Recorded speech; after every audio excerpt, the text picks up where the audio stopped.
E hoje eu trouxe um assunto muito interessante para vocês, né, que é a forma como a resistência à insulina ela vai atrapalhar o processo de emagrecimento. Como nutricionista, especialista em resistência à insulina, e posso dizer para vocês que a maioria esmagadora do meu consultório vem com essa condição, eu posso dizer que um dos principais desafios no processo de emagrecimento são as mudanças hormonais e metabólicas que vêm como consequência da resistência à insulina. Muitas pessoas acham que é só uma questão de contar calorias, comer pouco, o processo de emagrecimento, mas é um processo muito mais complexo do que isso, que envolve muito do nosso equilíbrio hormonal, então não tem como a gente propor soluções simples para problemas complexos, né? E pode ser que alguns de vocês aqui tenham esse objetivo de emagrecer.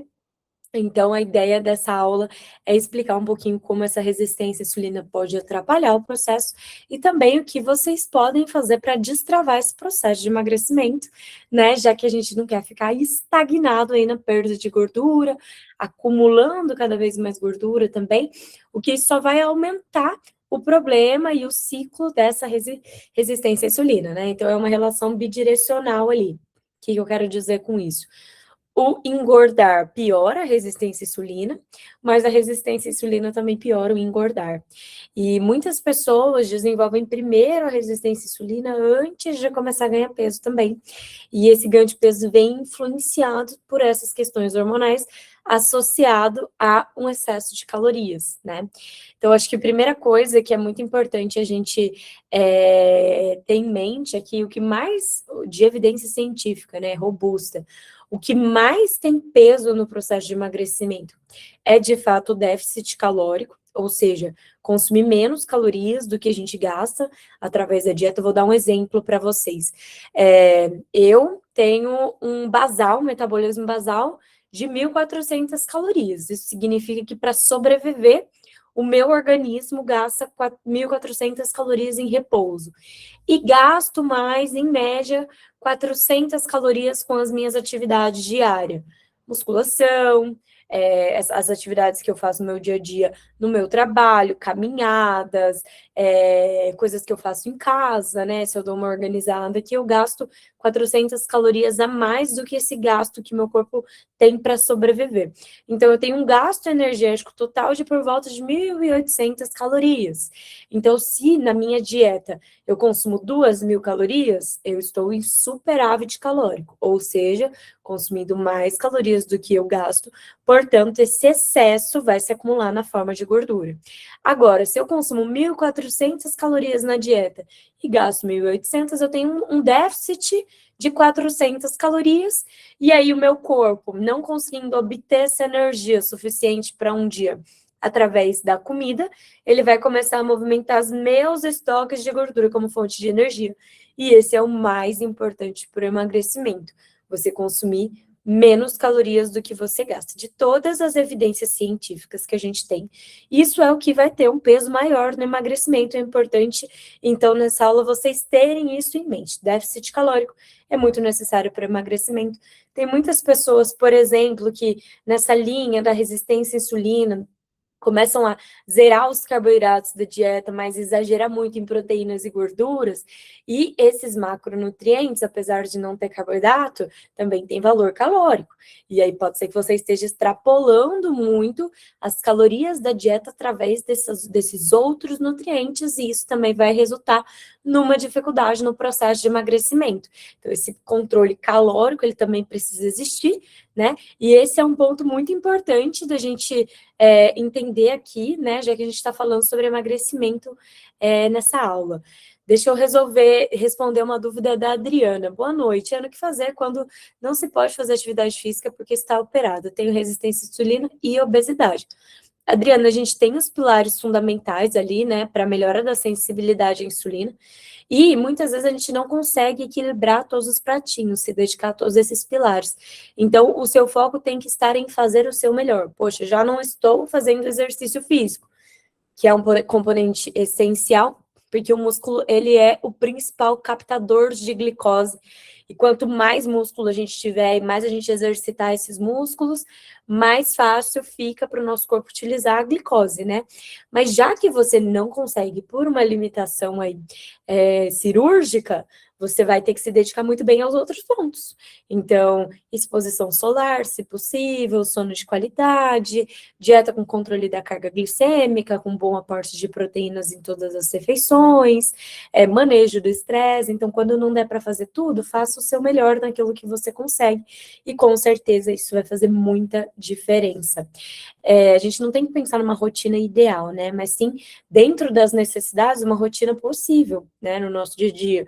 Eu vejo muito relato de vocês também, plantonistas que trabalham de madrugada, por exemplo, enfermeira, né? É lógico que não vai conseguir ter um sono de qualidade nos dias de plantão, gente. Não tem que fazer a profissão que você escolheu, certo? Mas todos os outros pontos que você pudesse dedicar, levar suas refeições, planejar bem isso, evitar ao máximo açúcar, refinados, ultraprocessados, melhor vai ser para os seus resultados. Sono de qualidade nos dias que der, né? E exercício físico na rotina. Então, quando não der para equilibrar todos os pratinhos, equilibre aqueles que você consegue e se dedique muito bem a eles, porque isso vai ter um peso muito significativo nos seus resultados, tá? Tem gente que é muito 8 ou 80. A gente precisa aprender a cultivar mais a nossa flexibilidade, né? Quando não der para fazer tudo, fazer o que dá, mas não deixar de fazer. Tem muita gente que é assim, não posso, não consigo fazer exercício físico 5 vezes na semana. Aí também não faz dieta, também não dorme bem, também não controla o estresse, também não se expõe ao sol, não faz todo o resto que poderia, porque não consegue fazer uma coisa, sabe? Então, a gente tem que fazer o melhor com aquilo que a gente tem e ir desenvolvendo ferramentas, condições de tentar melhorar mais essa rotina, né? E aderir mais aos pilares fundamentais conforme for possível, né? Então, por exemplo, se a gente tem uma questão muito grave de saúde que depende de um sono de qualidade para ter o efeito terapêutico ali, pode ser que no curto prazo a gente não consiga resolver isso, mas a gente pode ir, talvez fazendo uma transição de carreira, mudar um pouco a rotina, tentar mudar o horário desse trabalho, para que seja melhor para a nossa saúde, tendo em vista que sem saúde a gente não faz nada, né? Então, num curto prazo a gente acaba não conseguindo resolver tudo, mas no longo prazo pode ser que você vá caminhando para ter uma rotina cada vez mais coerente para aquilo que você quer para sua vida, se você deseja, né, ter saúde, enfim.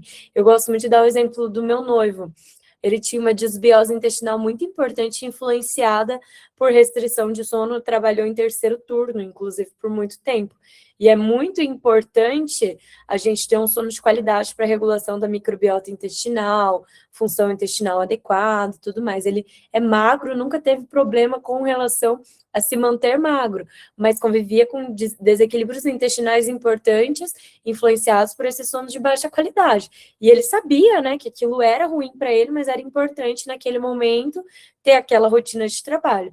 Mas aí ele foi caminhando para mudar a rotina de trabalho, depois conseguiu mudar o horário, né? E hoje já trabalha de uma outra forma, muito mais coerente com o que faz com que ele continue saudável, né? E hoje é um outro intestino, uma outra vida. Então, é muito importante também a gente estabelecer as nossas prioridades de acordo com cada momento. E aí, voltando ao nosso assunto, né, apesar do déficit calórico ser uma das coisas mais importantes para o emagrecimento, a gente tem uma influência hormonal muito grande nesse processo. Não é à toa que hoje muitas pessoas utilizem como recurso no processo de emagrecimento os análogos de GLP-1, de GIP, que são as conhecidas canetas emagrecedoras, análogos de hormônios aí relacionados com o controle do apetite, né? E que tem influência direta nos hormônios do nosso organismo que influenciam no processo de emagrecimento, como a insulina. Então, essa é uma das maiores provas do quanto a insulina pode influenciar no processo de emagrecimento, o resultado maravilhoso aí que muitas pessoas têm tido com as canetas emagrecedoras, porque elas reduzem o aporte de carboidratos, conseguem controlar mais as proporções, né, as porções com essas medicações, conseguem priorizar ali o consumo de proteína, dosar bem as quantidades do prato, escolher menos alimentos ultraprocessados, e com isso baixar bastante os níveis de insulina no organismo. Muitas das pessoas utilizam, inclusive, essas canetas por indicação por possuírem resistência à insulina e uma resistência muito grande no processo de emagrecimento. E aí esse aporte calórico de carboidratos reduzido e o próprio aporte calórico reduzido também vai baixando os níveis de insulina e essa pessoa vai tendo cada vez mais facilidade de emagrecer e aí os resultados vocês devem estar vendo aí nas massas, né? Tem muitas pessoas utilizando esse recurso no processo de emagrecimento. Mas o que é necessário que vocês entendam é que essas canetas, elas mitigam os efeitos de hormônios que o nosso próprio corpo produz. Então, por exemplo, os análogos de GLP-1 são moléculas semelhantes ao GLP-1. GLP-1 é um hormônio que o nosso próprio corpo produz, que sinaliza saciedade. Então, esse medicamento ele vai ter um efeito semelhante ao GLP-1 no nosso organismo, mas dá para a gente ativar GLP-1 de uma forma natural também. O GIP também é um hormônio que o nosso próprio corpo produz, que está presente no Mounjaro. Então, ele vai melhorar a sensibilidade à insulina, vai ter um resultado muito importante aí no processo de emagrecimento. Porém, dá para a gente ter esse impacto hormonal positivo no processo de emagrecimento, mesmo sem o uso das medicações, né? É lógico que para quem tem indicação, ótimo, né? Com acompanhamento, se for necessário. Legal que você utilize, mas também não é uma garantia de que vai resolver o problema da resistência à insulina se você não tiver uma boa dieta, um bom aporte proteico, se você não controle a perda de massa muscular que tende a acontecer demais nesse processo, o que vem acontecendo com muitas pessoas que já começaram o desmame, né? Que a gente estava vendo só os resultados do curto prazo, né? Os primeiros meses das pessoas usando ali a tirzepatida. Agora, muitas pessoas já começaram a desmamar. O que está acontecendo com as pessoas que não utilizaram a medicação como uma oportunidade de melhorar a dieta, de melhorar os hábitos, de fazer uma musculação, de regular a qualidade do sono? Muitas delas estão voltando com a resistência à insulina pior do que antes de usar o medicamento. A glicose mais descontrolada do que antes de usar o medicamento. Então, a gente vê que o medicamento não é um milagre, né, gente? Ele é uma ferramenta. A gente não pode depositar todas as fichas nisso. E eu mesma consegui controlar minha resistência à insulina sem o uso da medicação, quando não existia medicação. Então, é muito necessário que a gente entenda que, acima de tudo, o processo de mudança de hábitos é o mais importante. E aí, para a gente entender esse processo de resistência à insulina, pensem que é como se a glicose estivesse ali na porta da nossa célula, esperando para entrar, e a chave dessa porta é a insulina, que permite que a glicose entre dentro da célula para ser utilizada como energia. Quando você tem resistência à insulina, ainda existe a porta, ainda existe a chave, mas essa fechadura ela está um pouco enferrujada, está um pouco estragada. Sabe quando a gente vai numa casa velha e tem dificuldade de abrir a porta, parece que não está funcionando, aí você tem que ficar dando tranco ali para conseguir abrir? É mais ou menos isso quando você está com a resistência à insulina, então você vai ter uma resistência na ação desse hormônio que é responsável por metabolizar a glicose, entre outros processos. E aí o seu pâncreas, reconhecendo essa dificuldade, ele vai secretar mais insulina, gerando uma hiperinsulinemia, uma produção de insulina em excesso, para forçar a entrada da glicose dentro da célula para que você possa produzir energia. E essa hiperinsulinemia, esse excesso de insulina no nosso organismo, sendo a insulina um hormônio anabólico e adipogênico, vai favorecer o crescimento de tecidos, inclusive a lipogênese, que é a produção de gordura. Vou dar alguns exemplos de como a gente pode perceber que a insulina está alta. Por exemplo, as verruguinhas no pescoço, que são os acrocórdons. Eles vêm como consequência do excesso de insulina na pele, que vai estimular essas células da pele a uma proliferação excessiva, gerando, então, essas verruguinhas de pele. Sinal muito característico de resistência à insulina. Pode ser motivado por fatores genéticos? Pode, mas geralmente a resistência à insulina está ali presente. Um outro ponto, o escurecimento da região de dobras, que a gente conhece como acantose nigricans. O que é? Um depósito de insulina em excesso nos nossos tecidos, nas nossas dobras, que vão gerando esse escurecimento. Muitas pessoas acham que o pescoço está sujo, fica esfregando com a bucha no banheiro porque acham que é falta de higiene, mas não é. É justamente um desequilíbrio hormonal ocasionando esse escurecimento, e muda muitas vezes, dependendo do grau de resistência à insulina, também a textura dessa pele.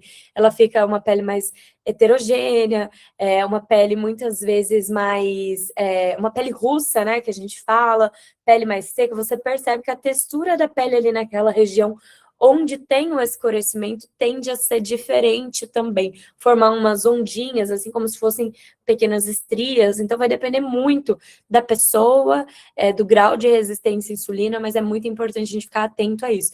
E além de estimular essas questões de pele, né, que são muito perceptíveis, ela também favorece o acúmulo de gordura. Então o nosso corpo passa menos tempo no modo de queima de gordura quando tem essa hiperinsulinemia. Então, ela quer construir, aumenta muito o seu apetite, induz maior acúmulo de triglicérides, que são gordura, ao redor ali do seu umbigo, e faz crescer também essa circunferência abdominal. Então, é um hormônio que acaba influenciando muito no processo de ganho de peso, e muitas pessoas precisam tratar essa resistência à insulina junto com o déficit calórico na dieta, ter estratégias para melhorar a sensibilidade à insulina, para consertar essa fechadura e não ter essa resistência no processo de emagrecimento que é tão presente na realidade de muitas pessoas hoje que buscam isso como objetivo. E a resistência à insulina, ela também pode aumentar as chances da gente ter um efeito sanfona, então conseguir emagrecer bastante ali, com uma restrição calórica importante, mas aí você não se dedicar a melhorar a sensibilidade à insulina no momento em que você não sustentar mais essa restrição calórica e voltar a comer o que você comia antes, o ganho de peso vai ser muito rápido, e aí muitas dessas pessoas que possuem resistência à insulina vivem no efeito sanfona. Por isso, mais uma vez, a importância da gente ter uma dieta para melhorar a sensibilidade à insulina, e hábitos também para melhorar a sensibilidade à insulina, para ter um emagrecimento sustentável. Eu posso dar até um exemplo para vocês. Eu emagreci com resistência à insulina a primeira vez quase 20 quilos. E aí, eu não conhecia o que era resistência à insulina naquela época, né? Mas hoje, quando eu vou ver os exames do passado, eu vi que eu tinha, só ninguém tinha falado sobre isso comigo, né? E na pandemia, quando tudo fechou, sem treino de musculação, hábitos alimentares ruins, voltei aos meus hábitos antigos. Gente, o peso voltou na velocidade da luz. Em 6 meses, eu já tinha 15 quilos a mais de novo. Então, tinha ganhado praticamente tudo que eu perdi, e foi muito difícil esse segundo processo de emagrecimento, porque o corpo ele fica com muito medo de você perder gordura, né? E aí ele vê que você perdeu muita gordura uma vez, aí você ganha de novo, ele reforça os mecanismos para manter aquela gordura ali. Então vai ficando cada vez mais difícil o processo de emagrecimento. Só que dessa segunda vez que eu entrei no processo de emagrecimento, 2019, 2020, mais ou menos, eu já estava com a cabeça de melhorar a sensibilidade à insulina, para manter os resultados do emagrecimento. E aí foi totalmente diferente. Hoje não tenho dificuldade de manter meu peso, porque eu entendi, né, o que eu tenho, qual é essa condição, e que pode voltar a qualquer momento se eu deixar minha rotina muito desordenada, meu estilo de vida muito desfavorável, né, para minha boa sensibilidade à insulina. E é o que eu espero que vocês entendam também, né, que a gente precisa fazer do nosso estilo de vida, da nossa rotina, tendo resistência à insulina, o treino de força, o treino aeróbico, a exposição solar na medida do possível, aumentar o tempo das atividades que a gente faz fora da academia. Então, sempre que você tiver a oportunidade de fazer alguma coisa andando, caminhando, passear com o cachorro, subir um lance de escadas em vez de usar o elevador, arrumar a sua casa é muito benéfico, que você aumente também uma coisa que a gente chama de NEAT, que são essas atividades além do exercício físico, né, das suas sessões de treino, para que a gente favoreça o máximo possível esse metabolismo e consiga manter essa boa sensibilidade à insulina ao longo da vida, né, e não só de forma momentânea, não só no curto prazo. Fazer também do sono de qualidade uma prioridade. Então, a gente precisa ajustar mesmo as nossas prioridades na vida, para que a gente consiga não apenas ter um bom resultado, né, no controle em 3 meses, 6 meses, mas para o resto das nossas vidas, né, porque a gente não quer ficar patinando ali, indo e voltando nos resultados e ficar vivenciando também o efeito sanfona. E com certeza vocês conhecem uma pessoa que tem muita dificuldade de emagrecer, que é aquela pessoa que fala que come muito pouco, faz muito exercício físico e mesmo assim não consegue emagrecer, e provavelmente essa é uma pessoa que tem essa resistência à insulina, que a gente consegue identificar através dos exames, sinais e sintomas.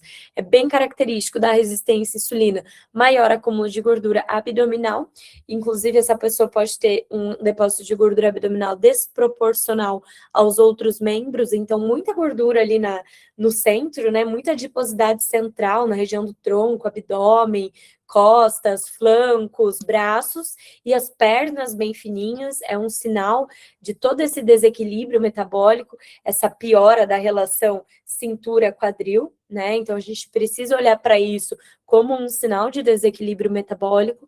É muito comum que a mulher, nessa condição de resistência à insulina, tenha circunferência abdominal acima de 80 e o homem acima de 90, 95, dependendo do biotipo desse homem. Pode ser que o homem tenha cintura acima de 90, mas seja muito malhadão, né? Então é importante também fazer uma avaliação física mais abrangente, né? Se der para fazer uma bioimpedância, pregas e circunferências, para a gente avaliar esse risco de forma mais fidedigna. Muito comum ter alterações de colesterol, então os triglicéridos mais altos, LDL pode ficar mais alto também, além do HDL baixo. Então os triglicéridos, geralmente eles passam de 100, que é do ideal, em alguns casos de resistência à insulina mais grave, acima de 140, e o HDL, que é o bom colesterol, ele tende a ficar muito baixo. O ideal desse bom colesterol é ficar acima de 65, mas muitas vezes ele fica abaixo de 40 em pessoas com resistência insulínica. E é bem comum da gente ver também a alteração de biomarcadores inflamatórios, como a proteína C reativa. Muitas pessoas em acompanhamento médico, com nutricionista, não têm acesso a esse pedido de exames, né? Então, esses profissionais não pedem esses biomarcadores de inflamação, fibrinogênio, PCR, homocisteína, que muitas vezes estão aumentados em quadro de resistência à insulina. E é importante a gente fazer esses exames pelo menos uma vez no ano ali, para ver como que está o nosso estado inflamatório, que a inflamação acaba influenciando bastante na resistência à insulina, na piora da resistência à insulina, além de ser um componente importante desse processo, né? Então, geralmente, a inflamação estimula a resistência à insulina, e na resistência à insulina aumenta a inflamação, também tendo essa relação bidirecional aí. Então, a gente precisa fazer um cruzamento de informações entre exames laboratoriais, sinais, sintomas, né? Tudo que você percebe aí no seu dia a dia que pode estar sendo sinal de resistência à insulina. Cíntia comentou aqui, equilíbrio bem feito. Exatamente, não é equilíbrio que as pessoas acham que equilíbrio é dia do lixo, é comer comida boa de segunda a sexta e sexta, sábado e domingo, e esquecer que existe comidas nutritivas, né? E comer tudo que tem direito, aí na segunda-feira eu começo de novo. Isso não é equilíbrio, né, gente? Tem que ser equilíbrio de verdade, ter autocontrole, não exagerar nas quantidades, não cair em ciclos de compulsão alimentar, que aí a gente tem um componente psicológico muito importante também, a questão de tratar em terapia mesmo. Então, muitas pessoas que eu já conheci que se dizem equilibradas não são equilibradas, tá? Cristiane, comecei a tomar caneta faz 2 semanas, senti que minha vontade de doce passou muito e agora eu tô conseguindo fazer minha dieta. Então, e esse é um dos pontos mais difíceis, né, Cristiane, da resistência à insulina, porque a resistência à insulina, ela também aumenta a vontade de doce e de alimentos calóricos, ricos em energia, essa energia que vem da gordura e também do açúcar. Porque como o corpo está tendo uma dificuldade de transformar a glicose em energia, nosso cérebro entende que a gente não está consumindo energia. E aí ele aumenta o apetite de coisas que são ricas em energia. E a gente precisa diminuir o consumo dessas coisas para melhorar essa sensibilidade à insulina em conjunto com outras estratégias. Então acaba sendo um dos desafios mais importantes, por isso que muitas pessoas vêm usando esse recurso da caneta, né, como uma forma de silenciar a mente, né? Esses pensamentos aí relacionados com a comida, de ficar pensando em comida o tempo todo, food noise também, né? Que é essa coisa de não esquecer, putz, estou trabalhando, estou pensando em comida, estou na academia, estou pensando já na hora que eu vou chegar em casa e vou comer alguma coisa. Independente do que você está fazendo, é como se a sua rotina girasse em torno da comida, né? E muitas pessoas vêm vendo benefícios nesse sentido. E aí, Cristiano, só você ter o cuidado de ter um acompanhamento médico para ir ajustando a dose bonitinho, depois você fazer um desmame, e de preferência um acompanhamento nutricional, porque se você não tiver uma dieta adequada, consequência que já está noticiada na literatura científica do uso das medicações sem acompanhamento nutricional são deficiências nutricionais graves, desbiose intestinal, supercrescimento bacteriano no intestino delgado, perda de massa muscular muito expressiva, não sei se vocês já viram viralizando aquele Reels mostrando o osso de uma pessoa com massa muscular, o osso de uma pessoa sem massa muscular, o quanto isso influencia também no processo de osteopenia, de osteoporose, e quando você parar de usar a caneta, se você fizer um desmame, a chance de você manter os seus resultados é muito pequena se você não fizer esse acompanhamento ao longo do processo. E a gente, inclusive, tem metas proteicas de acordo com a fase de uso da medicação, né? Então, quando você começa numa dose pequena de adaptação, que é o 2,5, conforme você vai subindo, quando você chega na dose maior, dependendo do protocolo, né? Tem muitos médicos usando protocolo off-label também, que não é o protocolo comum, de ir até a dose mais alta, de 15 miligramas, que muitas pessoas não precisam. E com essa dose muito alta, não conseguem comer, que é um problema também, tá? Tem gente que acha que assim, quanto menos comer, melhor para o processo de emagrecimento, né? Acham bonito até falar que estão comendo um ovo por dia, uma torradinha por dia, e não é verdade, né? Porque pensa o quão diferente essa rotina é da sua rotina sem o uso da medicação. E o ideal seria que você construísse uma rotina usando a medicação o mais próximo do que você consegue manter sem a medicação, né? Para, inclusive, na fase do desmame, você seguir com essa rotina. Então, muito importante você ir acompanhando isso e fazer exames bioquímicos, né? Dos biomarcadores de inflamação, dessas deficiências nutricionais, para fazendo esses ajustes, usar alguns ativos para modular o intestino. Por exemplo, gosto muito de usar Core Biome com os meus pacientes, que é bem legal para modular o intestino. Tem muitos pacientes que usam, ficam com diarreia, outros que usam, ficam com o intestino mais preso. A gente pode pensar na suplementação de fibras também. Então, é bem importante ter esse acompanhamento conjunto, tá? Vânia, quanto de PCR já mostra que a resistência à insulina está presente? Não tem essa informação, tá, na ciência. Então, o PCR é um biomarcador inespecífico de inflamação. Por isso que a gente precisa combinar com outros exames. O PCR pode estar aumentado por uma inflamação no dente, por uma inflamação no ouvido, por uma inflamação em uma outra parte do seu corpo, por exemplo, processo pós-cirúrgico, por um vírus, por uma bactéria. Então, a gente nunca olha para o PCR sozinho, tá? A gente sempre olha associado com outras coisas. A autoimunidade aumenta o PCR também, mas o ideal é sempre ele ficar o mais baixo possível, 0,0 alguma coisa, tá? Rosana, tenho resistência à insulina, há 1 ano faço acompanhamento nutricional com dieta, só depois que comecei a academia que estou conseguindo vencer, perfeito. Agora, com menos 20 quilos, estou no platô. Muito difícil seguir, vou começar a caneta para desinflamar. É uma opção, Rosana, mas você já conseguiu emagrecer 20 quilos. Esse platô, você pode sair desse platô de outras formas, que não utilizando esse recurso, a não ser que você tenha passado por avaliação e julgou ser muito necessário e percebeu através de seus exames também que mesmo emagrecendo muito, o seu estado inflamatório representa um risco muito alto para a sua saúde, né? Mas eu gosto muito, inclusive um ativo que eu falei na aula passada, né, de utilizar Metabody, que é um suplemento rico em antioxidantes, que a gente chama de antocianinas, presentes na casca da jabuticaba, que é um fruto brasileiro, muito rico em antioxidantes, e essas antocianinas ajudam muito na redução do estresse oxidativo, na melhora da sensibilidade à insulina.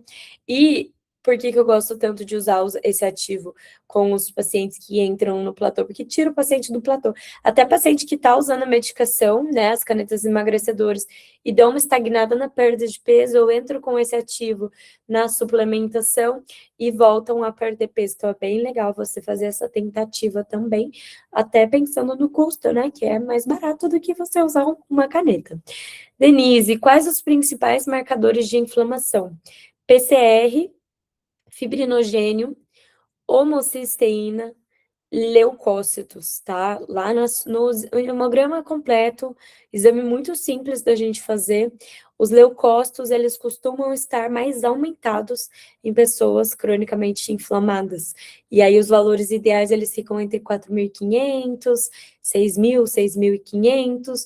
Começou a passar muito disso, ficar muito próximo do limite do valor de referência, né, que costuma ser acima de 10 mil, o máximo, né, o problema, se está ali 9 mil, 8.500, você já pode perceber que seu corpo está mais inflamado do que ele deveria, tá?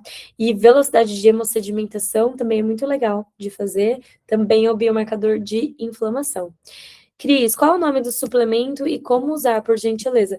Cris, não recomendo que você use por conta própria, mas eu vou colocar o nome do suplemento aqui no chat para vocês pesquisarem, tá? Porque não tem como eu fazer recomendação por aqui. Suplementação tem uma dose específica para cada pessoa, precisa ver os exames.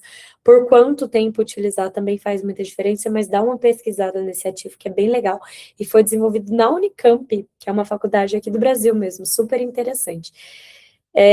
O que é disbiose intestinal e como isso pode ser tratado? Disbiose é um desequilíbrio muito importante da microbiota intestinal e das nossas funções intestinais, né?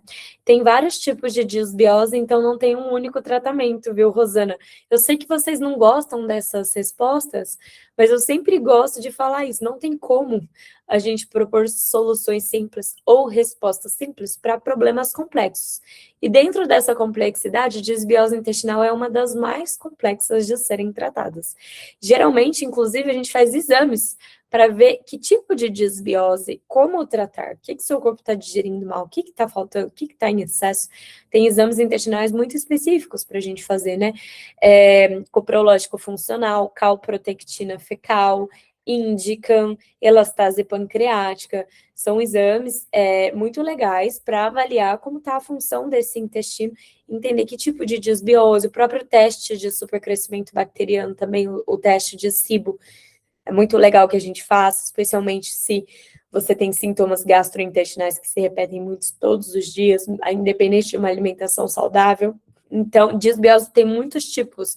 Tem por excesso de bactérias boas, tem por excesso de bactérias ruins, tem por um desequilíbrio da flora, né? Não tem um equilíbrio entre bactérias boas e ruins, por falta de fibras, por excesso de proteínas, por falta de gorduras boas. Então, não tem como eu te responder, porque eu não sei se você tem e qual tipo você tem, porque eu não te avaliei, tá? Cíntia, a berberina é um bom suplemento? Sim, um excelente suplemento na melhora da sensibilidade à insulina. E aí, geralmente, para melhora da sensibilidade à insulina, se utiliza a opção patenteada, que é o Glucovantage, e também tem benefício intestinal. E aí usa berberina mesmo, né, que precisa ser com prescrição médica, essa berberina. Tem muito benefício na modulação do intestino, das barreiras intestinais. É bem interessante, tá? Você quer que eu escreva os exames de disbiose, Cintia? Eu vou escrever para você, vou te dar essa moral. Peraí, que vai demorar um pouquinho. A gente pode fazer uma aula só sobre intestino, porque disbiose intestinal também tem muita influência na resistência à insulina, tá? Então, é importante a gente entender se essa resistência à insulina também não está relacionada com um desequilíbrio importante do nosso intestino, que gera mais inflamação, que dificulta a metabolização de glicose e de gordura, tá? Então, é bem comum a gente ver essas alterações. Coprológico funcional e elastase pancreática indicam e calprotectina fecal. São exames bem relevantes. Teste de SIBO também, em alguns casos, com indicação, viu? Porque só faz no particular esses exames, então, bem importante. Você tem indicação. Comecei a tomar o NAC por indicação médica, percebi que a vontade de comer doce reduziu e a fome ficou bem mais controlada. Tem correlação porque o NAC ajuda muito na capacidade antioxidante, indiretamente ele melhora a sensibilidade à insulina também, pode ajudar a controlar a vontade de doce, mas não tem evidência científica para isso, aí é no teste mesmo, tá? Para você funcionou. E bom, acho que a gente falou bastante, né, sobre várias coisas. Acho que deu para a gente esclarecer muito, né, o quanto a resistência à insulina influencia muito nesse acúmulo de gordura, além do aumento dos triglicérides e na redução da utilização da gordura como fonte de energia. Então, é mais difícil para o nosso corpo acessar essa gordura como fonte de energia. Muitas pessoas, inclusive com resistência à insulina, têm baixa flexibilidade metabólica. O que é isso?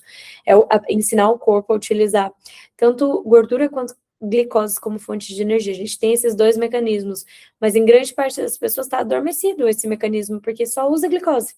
E aí, como o nosso corpo tem mais dificuldade de acessar a gordura como fonte de energia, a pessoa vai ficando cada vez mais viciada no açúcar e dependente dele, dependente dos carboidratos, né? Fica com dor de cabeça, passa muito mal quando fica algumas horas sem comer, porque o corpo não está ativando o mecanismo da utilização de gordura como energia na falta da glicose, né? Do carboidrato ali na dieta. Então, é legal também utilizar estratégias para aumentar a flexibilidade metabólica nesse processo. Jejum intermitente é uma excelente ferramenta, porque aí nesse tempo de jejum vai baixar bastante os níveis de insulina, você vai estar com uma oferta zerada, né, de carboidratos, e o seu corpo aos poucos, né, fazendo de uma maneira agradável para o seu organismo, vai aprendendo a utilizar a gordura como fonte de energia, buscar esse outro substrato, né? Legal tentar começar a praticar jejum pelo menos uma vez na semana, aí pode subir para 2, não precisa passar de 3 vezes na semana, de 1 a 2 vezes já está de bom tamanho para a gente desenvolver mais flexibilidade metabólica, fazer ciclos também de estratégias alimentares. Por exemplo, por uma semana você ficar com uma estratégia cetogênica, que é mais rica em gordura, mais baixa em carboidrato, mais baixa, mediana em proteína, né? Porque a proteína ela também pode ser transformada em glicose, e aí se tiver com muita proteína na dieta, não entra em cetose, né? Dentro dessa dieta cetogênica. Esses ciclos de dieta cetogênica, bem acompanhados por um profissional, também ajuda muito na flexibilidade metabólica. Low carb, ciclo de carboidratos, plant-based, que é uma dieta mais baseada em fontes de proteína vegetal, e o legal é fazer em ciclos, né? Então, 1, 2 semanas em uma estratégia, 1, 2 semanas em outra, e ensinando o seu corpo a utilizar diferentes substratos, recursos como fonte de energia, e quando a gente muda bastante as estratégias, as variáveis da dieta também, a gente consegue ativar vias diferentes da oxidação de gorduras, que é muito benéfico para o nosso organismo, tá? É bom também a gente melhorar essa sensibilidade à insulina, porque com a resistência à insulina a gente sente mais fome e fica mais difícil controlar o apetite. Então, aquela pessoa que pensa em comida o tempo inteiro, que tem dificuldade de controlar o apetite, coloca uma quantidade suficiente no prato para matar a fome, mas sempre quer comer mais, ou acaba de comer e já vai buscar um docinho, uma bolachinha, um biscoitinho, mais alguma coisa para beliscar, né? E é importante a gente melhorar essa sensibilidade à insulina para resgatar essa saciedade que é tão importante para a gente não consumir calorias em excesso, o que pode atrapalhar bastante no processo de emagrecimento. A resistência à insulina também gera inflamação, e essa inflamação vai alimentar ainda mais esse ciclo de resistência à insulina, porque com inflamação é como se a gente tivesse um monte de sujeirinha ali no sangue. E aí, para fazer as funções celulares, metabólicas, necessárias para ter um bom funcionamento do nosso organismo, o metabolismo fica mais difícil. Inclusive, função tireoidiana, pode ser que a gente inflame mais a nossa tireoide através dessa inflamação crônica de baixo grau, e aí também começa a ter mais prejuízo para o metabolismo, gasta menos calorias em repouso, e essa inflamação está dificultando bastante do processo de emagrecimento. Então, quanto mais gordura, mais inflamação, mais resistência à insulina, e fica mais difícil para emagrecer, né? E a gente tem as alterações hormonais. Muito comum que o paciente com resistência à insulina também tenha resistência à leptina, que é o hormônio da saciedade. É isso que eu falei para vocês, sentir fome o tempo inteiro. E isso é científico, tá? Não é vozes da minha cabeça, não. Tudo que eu estou trazendo para vocês aqui é científico, a minha prática é baseada em evidências científicas, né? E aí, o que acontece com a resistência à insulina? O adipócito é a célula de gordura que produz leptina.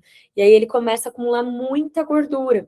Essa gordura em excesso, esse estímulo em excesso, começa a gerar uma resistência no processo de ação do hormônio que é liberado por esses adipócitos, que é a leptina, o hormônio da saciedade. Então, você produz, mas não tem uma boa sinalização de leptina. Começa a sentir mais fome o dia todo também. Grelina, que é o hormônio da fome, começa a aumentar. Então, fica bem contrabalanceado esse processo, especialmente pessoas que estão com resistência à insulina e restrição de sono. Porque a restrição de sono por si só já desequilibra leptina e grelina. Então, grelina é o hormônio da fome, leptina é o hormônio da saciedade. E aí você ainda tem a resistência à insulina.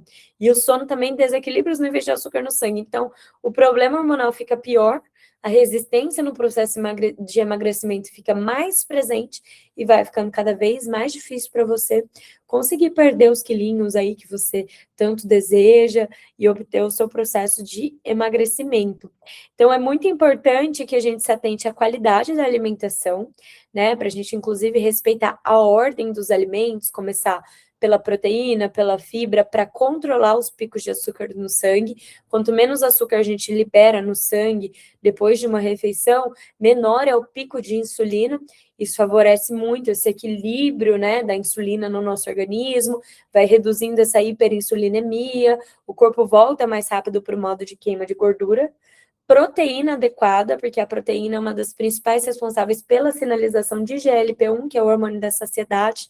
Então, quando a gente consome ali mais ou menos, pelo menos umas 30 gramas de proteína na refeição, a gente consegue ativar o GLP-1 com qualidade e ter mais saciedade nesse processo de emagrecimento.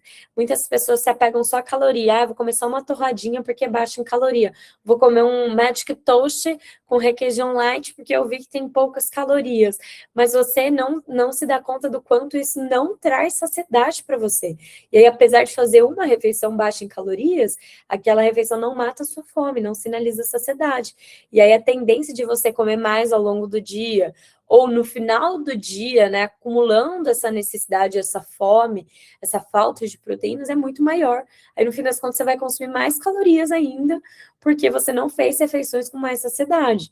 Então, você comer pelo menos 100 gramas de carne, frango, peixe nas refeições é muito importante. Você aumentar a quantidade de ovos que você consome, porque um ovo tem 6 gramas de proteína. Falei para você, a gente precisa de pelo menos 30 para ter uma boa sinalização de saciedade. A gente pode também fazer a combinação de ovo com queijo cottage, que é um queijo bem proteico, utilizar um pouco das proteínas de uma mussarela, de um outro tipo de queijo na refeição, fazer um omelete com frango para sinalizar mais saciedade, se a gente percebe que tem esse apetite muito descontrolado, usar um whey protein no meio de uma panqueca de banana para tornar mais proteica essa refeição, um iogurte misturado com scoop de whey, que vai ter mais proteínas. Então, é muito importante a gente buscar essa meta proteica de pelo menos 30 gramas de proteína por refeição, especialmente se para nós tem sido muito difícil controlar o apetite. E já começar o dia com essas 30 gramas, logo no café da manhã. Porque aí você vai ter um equilíbrio muito melhor dos níveis de açúcar ao longo do seu dia e vai se sentir mais satisfeito ao longo das refeições que você for fazendo. Aí vai ficar fácil para você entrar em déficit calórico, controlar as calorias, se você prioriza as refeições que te dão saciedade. Então, não se apegue às calorias, mas sim aos alimentos que vão te oferecer saciedade. Aí a gente tem as proteínas, né? Então, 30 gramas por refeição. A gente também tem as fibras, que lentificam o esvaziamento gástrico, chia, psyllium, legumes, verduras são ótimas opções de fibras, frutas também, por exemplo, abacate tem bastante fibra, super legal, kiwi é uma excelente fruta para nos ajudar na sinalização de saciedade, abacaxi, mamão, não tem por que ter medo das frutas e elas complementam aí a oferta de vitaminas, minerais, fibras na nossa dieta, né, são muito bem-vindas, e gorduras boas que muita gente, se eu pudesse dizer para vocês, um dos principais denominadores em comum dos meus pacientes com resistência à insulina, além do baixo aporte de proteínas e fibras, baixo consumo de gorduras boas, né? Então esquece das gorduras, não come um abacate na rotina, não come oleaginosos, uma boa quantidade de azeite, tem medo de colocar manteiga nas refeições, né? Não que a gente tenha que exagerar nas quantidades, mas as gorduras também são muito importantes, porque assim como as fibras, essas gorduras boas, elas vão lentificar o esvaziamento gástrico.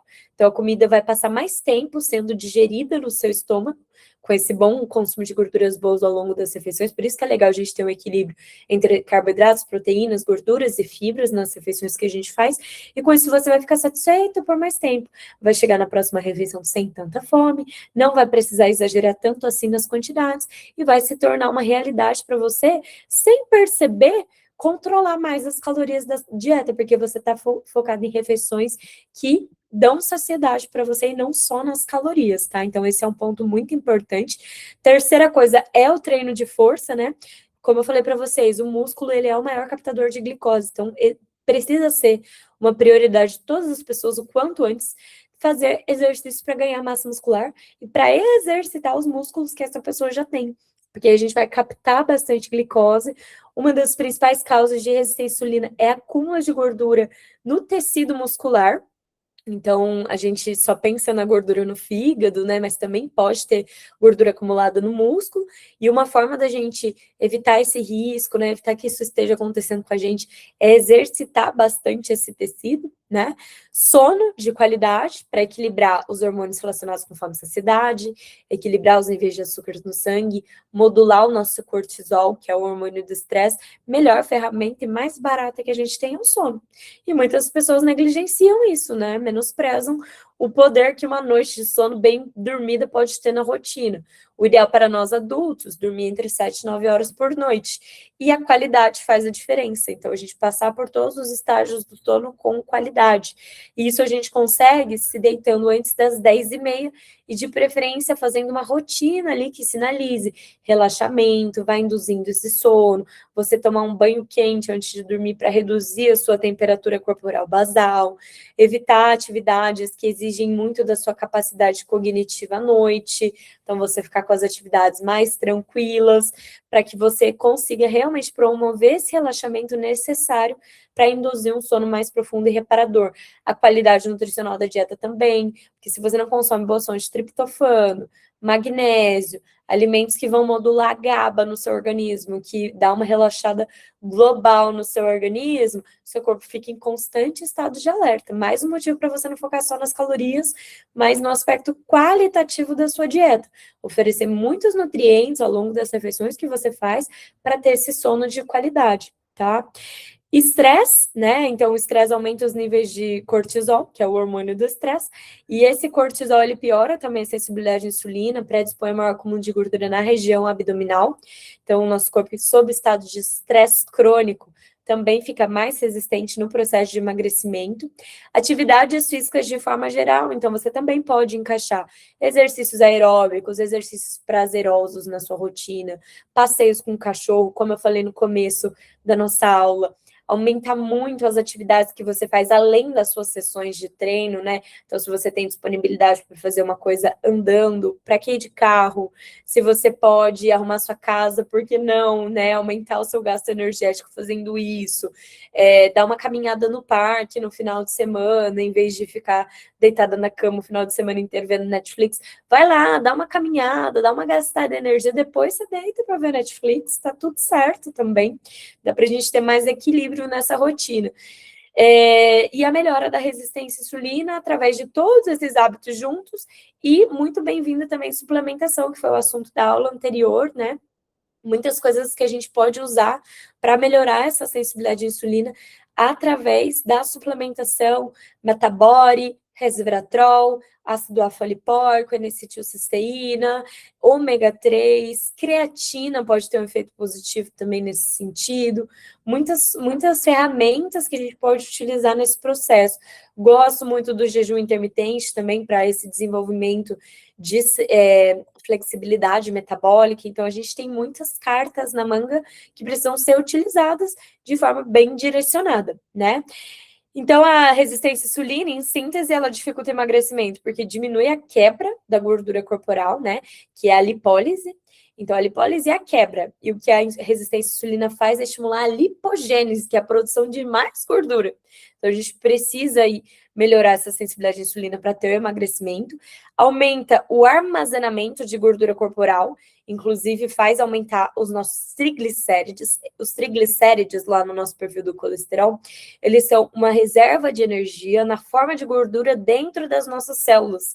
Quanto mais resistência à insulina, maior é esse armazenamento de triglicéridos. Isso faz aumentar bastante o acúmulo de gordura ao redor do nosso umbigo. Muitas pessoas têm um aumento da circunferência abdominal. Resistência à insulina estimula mais fome e desejo por carboidratos também. Então, a gente precisa ajustar as proporções de proteínas, fibras, gorduras boas na nossa alimentação para conseguir driblar os efeitos da resistência à insulina e ter refeições que sinalizam muita saciedade para promover esse emagrecimento e ter mais facilidade no controle das calorias da nossa dieta, já que a gente vai ficar satisfeito com as nossas refeições, não vai ficar passando fome nesse processo de emagrecimento. A resistência à insulina também reduz a capacidade de utilizar gordura como combustível, inclusive é uma das condições que mais pioram o quadro de mulheres com lipedema. As mulheres com lipedema, pelo depósito de gordura ali, elas já têm mais dificuldade de acessar essa gordura como fonte de energia, que é uma gordura diferente, é uma gordura mais aterogênea, uma gordura heterogênea, né? Uma gordura que fica entranhada no meio dos nossos tecidos. É uma gordura subcutânea, que fica abaixo da pele, mas que tem comportamento de gordura visceral, que é uma gordura mais inflamatória, e ela fica em nódulos. Esses nódulos são muito difíceis de ser acessados e desfeitos, e a resistência à insulina alimenta ainda mais esse processo de acúmulo de gordura. Então, para a mulher com lipedema, também, se tiver uma mulher com lipedema aqui, muito importante você usar estratégias para melhorar a sensibilidade de insulina e facilitar esse acesso à gordura, tá? Inclusive, uma das estratégias que tem mais evidência científica na melhora do lipedema é low carb cetogênica, sem dúvidas, tá? Por desenvolver essa flexibilidade metabólica mesmo. Favorece a inflamação, e essa inflamação, sendo como se fosse uma sujeirinha ali no nosso sangue, vai atrapalhar todos os processos celulares, metabólicos, hormonais necessários para o emagrecimento, e altera os hormônios ligados ao apetite e ao metabolismo. Então, a gente vai ter uma dificuldade hormonal nesse processo de emagrecimento, metabólica nesse processo de emagrecimento, porque a resistência à insulina não é uma coisa gerada só por excesso de carboidratos, não. São alterações metabólicas muito importantes que afetam o nosso corpo de forma sistêmica, tá? E aí a gente tem vários componentes intestinais, ambientais, genéticos que vão influenciar nesse processo, os nossos hábitos, né? Então, o que a gente puder fazer aí para identificar essas nossas características individuais através de exame de sangue, um bom acompanhamento, suplementação para favorecer o controle dessa sensibilidade à insulina, hábitos, né, que são bons para melhorar essa sensibilidade à insulina, que é o que a gente conversa com muita profundidade lá dentro do guia, melhor para você ter facilidade nesse processo de emagrecimento, porque definitivamente só contar as calorias da sua dieta não vai ser o que vai te ajudar a emagrecer e superar essa resistência no processo de emagrecimento. Deixa eu responder as dúvidas de vocês aqui. Meu mal, doce, eu acho que de todos, né? E aí eu acho que uma coisa que vai te dar uma clareza mental muito grande, Cíntia, é pensar que você nunca vai deixar de ter vontade de doce, tá? Não existe. Eu não confio em quem não gosta de doce, tá? Só para vocês saberem, se você é uma pessoa não gosta de doce, não gosta de chocolate, não confio muito em você, que você não é muito normal, não, tá? Então a gente nunca vai deixar de gostar de doce. Eu acho que isso já traz uma consciência muito boa de que isso não precisa acontecer em nenhum momento. A grande questão é você conseguir se autorregular, ter autocontrole e descobrir outras válvulas de escape no seu dia a dia, para ansiedade, para questões emocionais que muitas vezes estão ligadas com essa vontade de doce, esse desejo incontrolável por doces. A quantidade também faz muita diferença e a qualidade do doce. Poxa, se a gente está falando de um chocolate 70% também, ele é bem melhor do que o chocolate ao leite. Além de não ser muito gostoso como o chocolate ao leite, o que favorece que você tenha mais controle das quantidades. É um chocolate rico em antioxidantes, polifenóis, que vão ajudar muito na redução do estresse oxidativo, pode ser encaixado aí na sua rotina, né, de forma estratégica, e desde que você faça em 90% a 80% do tempo a coisa certa, não vai ser um docinho vez ou outra que vai atrapalhar o seu processo, né? Eu mesma adoro bombom de morango, uma das minhas sobremesas preferidas, aquela, não sei se vocês conhecem, se é comum na cidade de vocês, mas é uma sobremesa que tem uma casquinha de chocolate duro, chocolate ao leite por fora, brigadeiro branco por dentro e um morangão no meio. Meu Deus, aquilo ali para mim é o paraíso. E eu como mais ou menos uma vez por semana, mantenho minha resistência à insulina controlada, porque na maioria esmagadora do tempo eu estou fazendo a coisa certa, e como esse doce também depois de uma refeição com uma boa quantidade de fibras, proteínas, gorduras boas, geralmente depois do meu almoço, né, e é um só, não é grande quantidade, eu compro um e como um, porque depois de uma refeição com uma boa quantidade de fibras e proteínas, a gente reduz o impacto glicêmico desses doces, né? Então, o seu corpo, ele consegue reduzir a carga glicêmica dessa refeição, ainda que você coma um alimento de maior impacto glicêmico. Aí, quando for comer um docinho, em vez de comer de estômago vazio, e até para você controlar mais as quantidades, coma depois de uma refeição que te dá saciedade e que tem uma boa quantidade de fibras, proteínas e gorduras boas. Adriana, fruta como sobremesa é uma boa alternativa, mesmo raciocínio, Super legal que a gente consuma essa fruta, depois de uma boa quantidade de fibras, proteínas, gorduras boas para controlar o impacto glicêmico da fruta, especialmente as frutas mais doces, como uma manga, uma uva, tá? Vânia, jejum de quantas horas? Olha, o jejum intestinal de 12 horas, ele já tem muito benefício na desbiose, né? Porque aí a gente tem uma limpeza intestinal acontecendo mesmo ao longo dessas 12 horas, que a gente não se alimenta, né?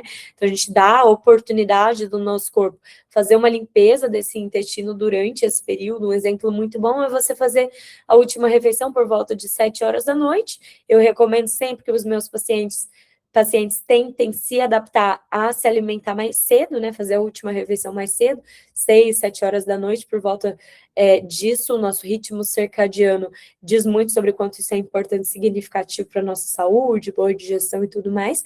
Mas, se a gente quer benefício metabólico mesmo, 14 a 18 horas, né? Então, 16, 18 já costumam ter um benefício maior, tá? Leila, ficar muito tempo em jejum para quem tem resistência pode dar hipoglicemia? Não, depende do grau de resistência à insulina, tá? Mas desde que você faça boas refeições na sua janela de alimentação, ou seja, enquanto você come antes do jejum e para quebrar o jejum você faça refeições adequadas, você não vai ter essas hipoglicemias, tá?